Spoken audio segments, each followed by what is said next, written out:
आप देख रहे हैं प्राइम टीवी, सच साहस सरोकार।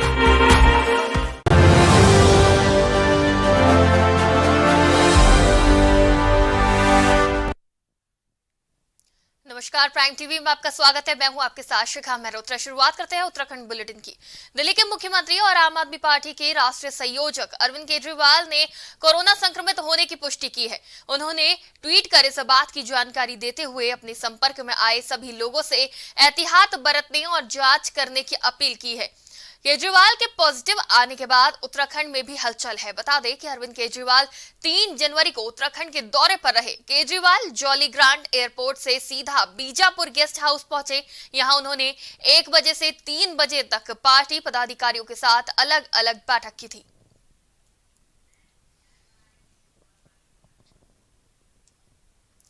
उत्तराखंड विधानसभा चुनाव के लिए कांग्रेस उम्मीदवारों के नाम की घोषणा 1 सप्ताह और टल गई है। अब पार्टी महासचिव प्रियंका गांधी वाड्रा की श्रीनगर और अल्मोड़ा रैली के बाद ही स्क्रीनिंग कमेटी के सदस्य उम्मीदवारों के पैनल को अंतिम रूप देंगे, जिसके बाद केंद्रीय चुनाव समिति की बैठक में उस पर मुहर लगेगी। उत्तराखंड के सभी नेताओं का दिल्ली में जमावड़ा रहा। कांग्रेस के वॉर रूम में दोपहर के बाद स्क्रीनिंग कमेटी से जुड़ी सभी नेता जुटे और विवाद वाले विधानसभा क्षेत्रों के दावेदारों पर माथापच्ची की, क्योंकि 9 जनवरी को प्रियंका का राज्य का दौरा प्रस्तावित है और गढ़वाल के श्रीनगर एवं कुमाऊं के अल्मोड़ा में उनकी रैली होनी है। लिहाजा नेताओं ने फिलहाल स्क्रीनिंग कमेटी की बैठक इसके बाद ही करने का फैसला किया है।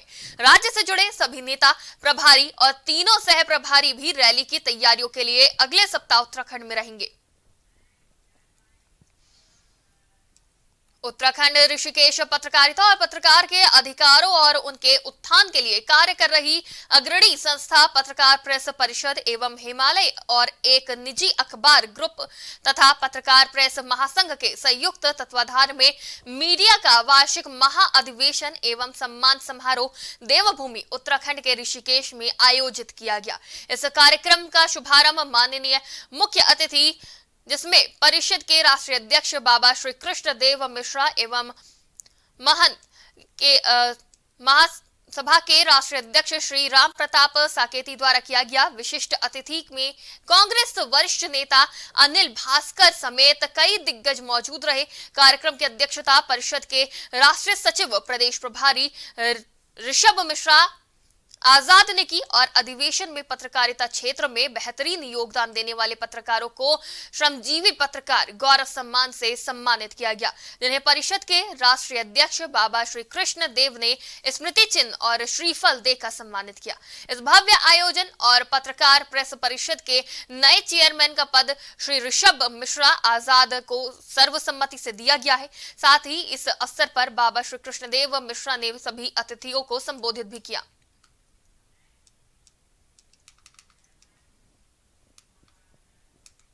खबर माजरी से है, जहां कलियर के माजरी गांव में शिव बाबा इंटर कॉलेज के प्रधानाचार्य रविंद्र सैनी ने भाजपा के वरिष्ठ नेता जय भगवान सैनी को उत्तराखंड के मुख्यमंत्री के नाम एक ज्ञापन सौंपा है और साथ ही सरकार की ओर से मान्यता प्राप्त विद्यालयों में अध्ययनरत हाई स्कूल और इंटर के छात्रों को भी टैबलेट के लिए दी जा रही 12,000 रुपए की धनराशि देने की मांग की है। वहीं उन्होंने कहा कि मान्यता प्राप्त विद्यालयों में पढ़ने वाले छात्र भी 2022 में होने वाली बोर्ड की परीक्षा की तैयारियों में लगे हैं। उनके पास भी संसाधनों की कमी है, इसलिए इस सुविधा का लाभ मान्यता प्राप्त विद्यालयों में पढ़ने वाले छात्रों को भी मिलना चाहिए।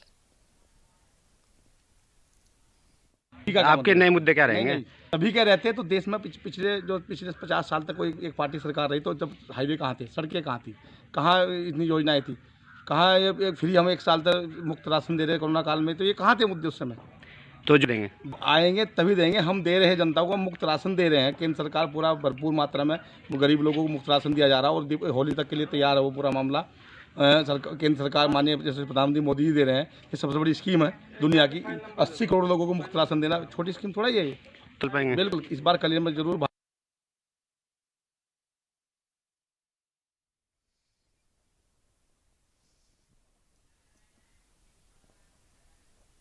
खबर कलियर से है, जहां राजकीय प्राथमिक विद्यालय माजरी में भारत की प्रथम महिला शिक्षिका सावित्रीबाई फुले की जयंती पर सैनी महापंचायत के प्रदेश अध्यक्ष अंकित सैनी ने फूल अर्पित करते हुए श्रद्धांजलि दी। उन्होंने कहा कि हमारी सरकार से 3 मांगे हैं। पहली मांग है कि हमारे वीर शहीद सुनीत कुमार सैनी की धर्मपत्नी गीता सैनी की मांगों को सरकार ने आज तक पूरा नहीं किया है। अगर हमारी मांगे पूरी नहीं हुई तो हमें आंदोलन करने को मजबूर होना पड़ेगा। दूसरी मांग है कि जैसे भारत के राजस्थान में दूसरा हिस्सा है, माता सावित्रीबाई फुले जी को सम्मान प्रदान करते हुए जयंती पर अवकाश प्रदान घोषित किया जा रहा है। और तीसरी मांग है कि इस पाठ्यक्रम और उत्तराखंड के अंदर लाए गए इतिहास रचे, जैसे हमने राजस्थान में इतिहास रचा है, उत्तराखंड में भी अवकाश 3 जनवरी को घोषित करें।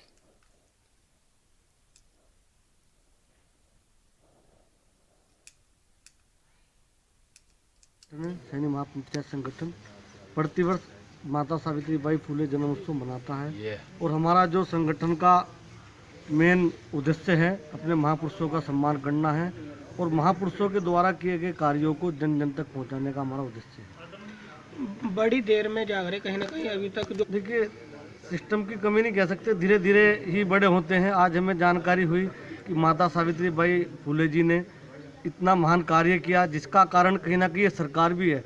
यदि माता सावित्रीबाई फुले जी, राष्ट्रपिता महात्मा ज्योतिबा फुले जी के करे गए कार्यों का एक पाठ्यक्रम पुस्तक के साथ लगा होता तो हम लोगों को बचपन। खबर चंपावत से है, जहां स्वास्थ्य विभाग की टीम ने राजकीय इंटर कॉलेज देवीधुरा में कैंप लगाकर 15 से 18 वर्ष तक के बच्चों को वैक्सीनेशन की सुविधा प्रदान की। वैक्सीनेशन के चलते 70 बच्चों का टीकाकरण किया जा चुका है। तो वहीं अब और अधिक संख्या में बच्चे को वैक्सीन लगवाने कैंप में पहुंच रहे हैं। बच्चों में वैक्सीन लगाने को लेकर काफी उत्साह देखने को मिल रहा है। आपको बता दें कि प्रधानमंत्री नरेंद्र मोदी के आह्वान के बाद से ही 15 से 18 वर्ष के बच्चों का वैक्सीनेशन कार्यक्रम का शुभारंभ किया गया है, जिसके चलते देवीधुरा में भी सफलतापूर्वक वैक्सीनेशन किया गया। है राजकीय इंटर कॉलेज देवीधुरा में, जिसमें हमको वैक्सीन बच्चों को 15 से 18 साल वाले बच्चों को लगा रहे हैं। अभी तक लगभग हमने 70 बच्चे वैक्सीनेशन कर दिया है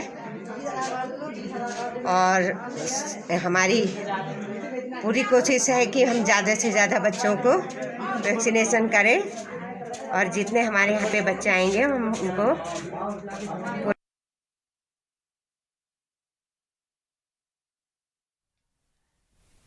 विधानसभा रानीपुर क्षेत्र के लाभार्थियों को विधायक आदेश चौहान द्वारा चेक वितरित किए गए, जिसमें लाभार्थी मुकेश ने बताया कि बीमारी का मेडिकल लगाने के बाद विधायक आदेश चौहान ने राहत कोष के द्वारा मुझे 30,000 रुपए का चेक दिया।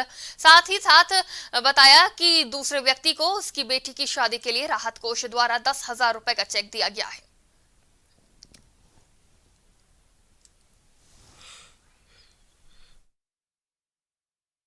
की शादी का कार्ड लगा के वो दिया था। मैंने कहा सर इनसे जो सहायता मिल जाएगी विधायक जी से, तो उन्होंने मुझे 10,000 का चेक दिया है और इनका बहुत धन्यवाद। क्या नाम है जी? आदेश चौहान जी, बहुत धन्यवाद करता हूँ इनका। कितने की सुविधा मिली है आपको? 10,000 की। हमने राजकोट से माननीय विधायक जी के बोलते थे मेडिकल लगवाया था अपने कागज, और उनके उससे हमें 30,000 रुपये का चेक मिला है और बहुत बहुत हम आभारी हैं। बहुत बहुत उनका वो भारतीय जनता पार्टी के। क्या नाम है विधायक आदेश चौहान जी के द्वारा मिला है? आदेश चौहान जी के द्वारा चेक दिया गया।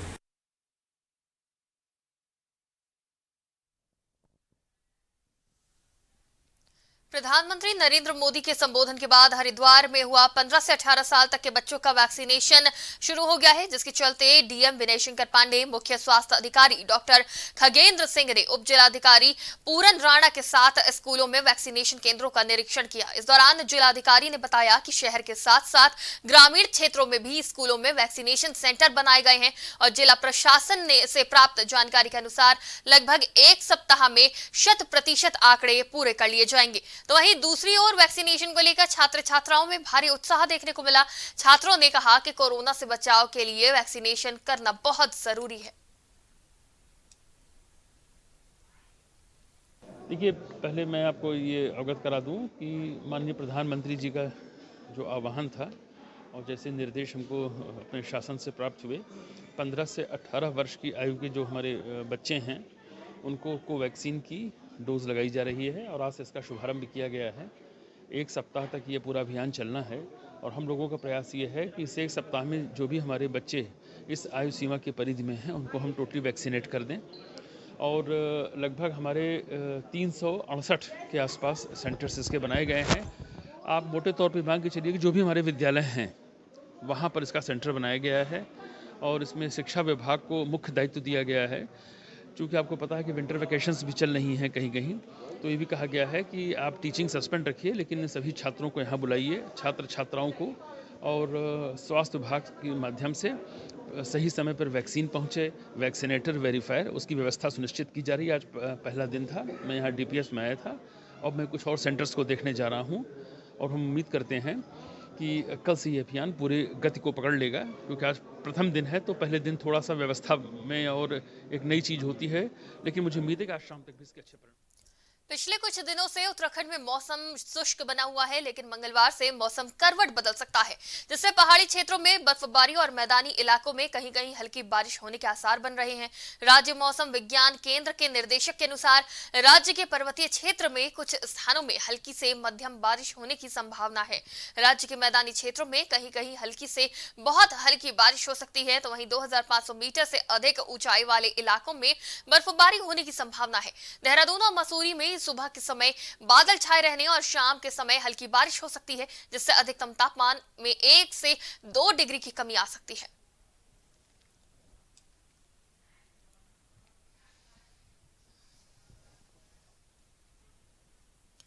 उधम सिंह नगर जनपद के नानकमत्ता थाना क्षेत्र में 29 दिसंबर को ज्वेलर्स और उसके 3 परिजनों की हत्या के मामले में पुलिस ने 5 टीमें बनाकर तेजी से जांच शुरू कर दी है। इस हत्याकांड का DIG नीलेश आनंद और SSP उधम सिंह नगर दिलीप सिंह कुमार ने खुलासा करते हुए बताया कि मृतक अंकित रस्तोगी के दोस्त रानू रस्तोगी ने अपने 3 साथियों मुकेश वर्मा, राहुल वर्मा निवासी रुद्रपुर और सचिन सक्सेना निवासी खटीमा के साथ मिलकर इस पूरे हत्याकांड को लूट के इरादे से अंजाम दिया था। साथ ही पुलिस ने अभियुक्तों के पास से लूट के 35,000 रुपए और वैगनार कार बरामद की है। तो वहीं पुलिस ने अन्य 3 आरोपियों को भी गिरफ्त में ले लिया है और एक अभी फरार चल रहा है। वहीं दूसरी ओर हत्याकांड का खुलासा करने वाली पुलिस टीम को झांसी DGP विधायक प्रेम सिंह राणा, किसान संगठन और ग्राम प्रधान संघ ने नगद धनराशि इनाम दी है।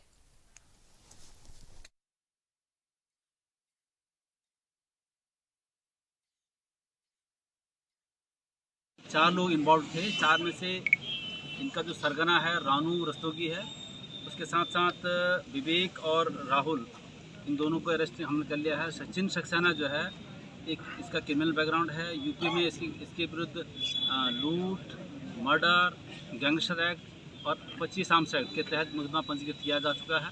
ऐसे अब इसका आपराधिक इतिहास है, उसको भी हम बहुत जल्दी उसकी अरेस्टिंग करेंगे। इसमें जैसे लूट की घटना, लूट कारित करने की दृष्टि से मामला किया गया था, इसमें 40,000 के लगभग पैसा बदमाशों ने इन लोगों ने ले लिया था। उसमें 35,000 की हमने रिकवरी कर ली, बरामद कर लिया है। और घटना में प्रयुक्त वैगनार जो आला कत्ल है, खुनालो कपड़ा हमने बरामद कर लिए हैं। अभी भी हम CTR का तमाम तरह की चीज़ों का विवेचना जारी अभी है, जिसमें विवेचना जारी रखे हुए हैं। चौरा हत्याकांड हुआ था, इसमें जो है हमारी उधम सिंह नगर पुलिस ने जो है इसमें 20 टीमें लगी हुई थी। इसके अलावा जो है पुलिस मुख्यालय स्तर से, DIG रेंज स्तर से भी जो है अलग से टीमें जो है अन्य जनपदों से काम कर रही थी। मेरे द्वारा बरेली से भी हम लोग लगातार संपर्क में थे, STF की टीमें भी काम कर रही थी।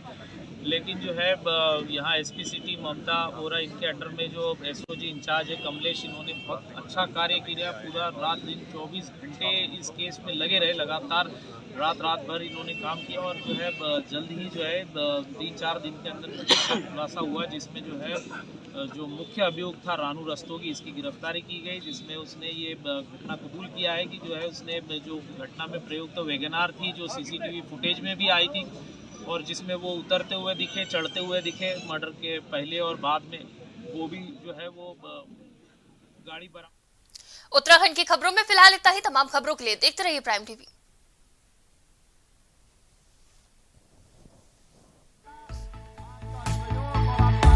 कुछ भाव पुष्प। आप देख रहे हैं प्राइम TV, सच साहस सरोकार।